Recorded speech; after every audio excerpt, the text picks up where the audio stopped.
Good day everyone, here I am again Sir June, and today I will be discussing experiential learning or 4A's model in preparing lesson plan. Noong nakalipas na video, ating pinag-usapan ang inquiry-based learning model gamit ang 7E's, and we incorporated the different RPMS COT indicators for school year 2020-2021. In the next school year, teachers have the leeway to make their own lesson plan as long as the objectives are met, and of course, different RPMS COT indicators are shown. Hindi na kailangan sundin pa ang DLL. Pero bago po tayo magpatuloy, huwag niyo pong kalimutang mag-subscribe at i-share ang aking YouTube channel.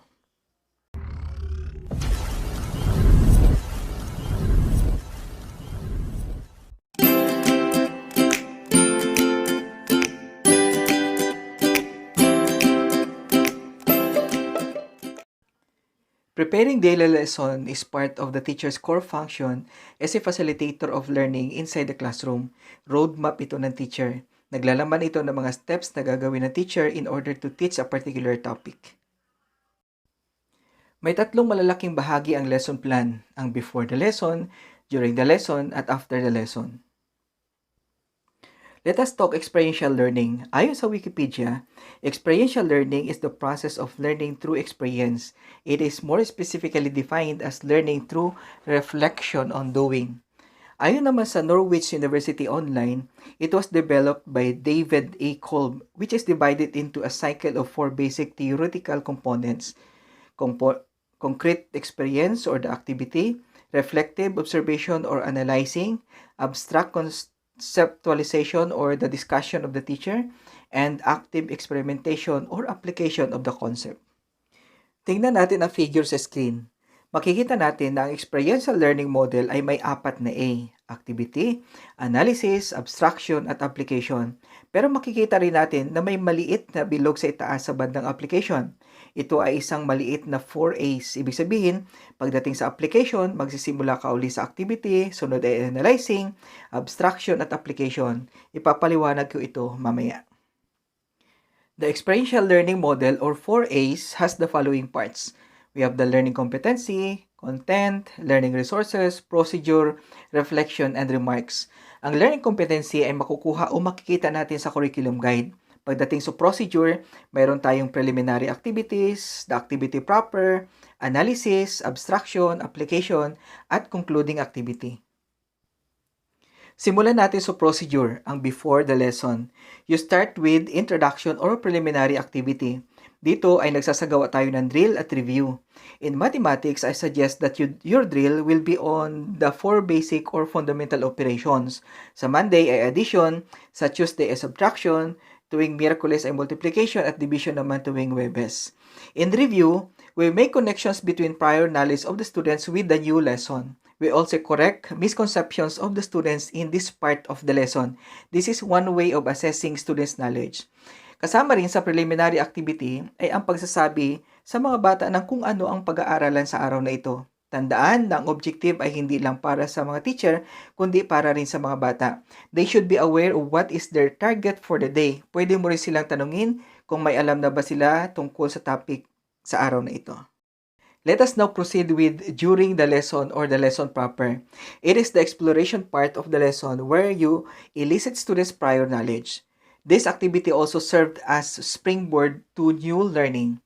Maraming pwedeng gawin sa activity part. Nariyan ang reflective or assessment activity, group or roundtable discussion, simulation, gallery walk, making models or products, o kaya naman ay problem solving o playing a game. Siguraduhin maliwanag ang instruction sa mga bata bago nila gawin ang activity. Tandaan po natin, hanggat maaari na ang activity ay first time na activity para sa mga bata o hindi pa nila nagagawa dati. Ito rin dapat ay isang paraan kung saan pwede silang mag-share. Kaya after the activity, nagre-report ang mga bata ng kanilang output. The second A in experiential learning is analysis. As teacher, you look at what is or are important in the activity that will lead into the concept to be developed. Ito ang part ng pagtatanungan. Aalamin mo kung ano ang nalaman o natutunan ng mga bata sa kanilang ginawa na may kaugnayan sa lesson. Sa bahaging ito ng lesson plan, kailangang meron ka ng structured na tanong that will guide the students towards the concept to be developed. Pwede mong simulan sa affective questions. Halimbawa, how do you find the activity? What did you realize about yourself in doing the activity?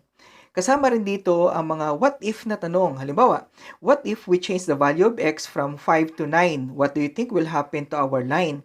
What if the price of the commodities increased by 12 pesos? What should mother do? Hanggat maaari ay i-involve mo ang karamihan o lahat ng mga bata sa pagtatanong para malaman mo kung lahat ba ng mga bata ay nakakasunod sa pinag-aaralan ninyo. In analysis part, the whole class discuss, analyze, reflect upon, and looked at their experience during the activity part. Halimbawa, paano kayo nakarating sa tamang sagot? Ano ang ginawa ninyo? Pwede rin itanong, may mga bagay ba kayo na hindi napagkasunduan? Paano ninyo ito nilutas? Lahat ba involved sa pagsagot? At marami pang iba na mababasa ninyo sa slide. Hanggat maaari ay isulat ninyo sa pisara ang mga sagot ng bata kasi pwede mo itong balikan mamaya kapag ikaw ay nasa abstraction part na. This time, let us discuss the abstraction part of the lesson. Ito yung part ng lesson plan kung saan ikaw bilang teacher ay magbibigay ng input sa mga bata. This is the part of the lesson where you concretize what the students have learned during the activity part. This is also where you have to correct their misconceptions during the activity part. Make sure that your discussion is anchored on what the learners have able to discovered or missed during the activity part. Sa madaling salita, ito ay lecture part. As you discuss, students may realize their mistakes during the activity part. You may use the outputs of the students during the activity part as springboard in your discussion. Ang input na ibibigay mo sa mga bata ay maaaring galing sa aklat o kaya sa mga natutunan mo dati nung ikaw ay nag-aaral pa. Here we are in the last part of the lesson proper, the application. Ito yung part ng lesson kung saan ay gagamitin na ng mga bata ang kanilang natutunan during the activity at abstraction part. Ito rin yung part ng lesson kung saan pwede kang mag-conduct ng assessment. Halimbawa, ano ang natutunan ninyo at paano ninyo ito gagamitin sa future o kailan ninyo pwede gamitin ang natutunan ninyo ngayon. Balikan natin ang figure kanina. Pagdating sa application, meron na naman tayong isang maliit na bilog na magsisimula na naman ng isang maliit na 4As. So, sa application part ay pwedeng problem na may kaugnayan sa tunay na buhay o pwede ring exercise to enhance students' learning. It could be a 5-item test. After the students are able to answer the 5-item exercise, the teacher will determine how many got the perfect score and those who did not. If there are still students who cannot get a passing score, the teacher will conduct analysis through asking questions to determine the misconceptions. Then the teacher will proceed with explanation or discussion on the said area of misconception. At pagkatapos ay magbibigay ulit ng 5-item tests. This 5-item test will serve as your evaluation. Nandito na tayo sa huling bahagi ng lesson plan. Bago ka magtapos, maaari kang magbigay o magpakita ng isang quotation o anecdote na may kinalaman sa lesson for the day. Tandaan rin na kailangang bantayan mo ang oras mo para hindi mo naman maagaw ang oras ng kasunod na asignatura. Bilang teacher, kailangan mong gumawa ng reflection sa nangyaring pagtuturo mo sa araw na yaon.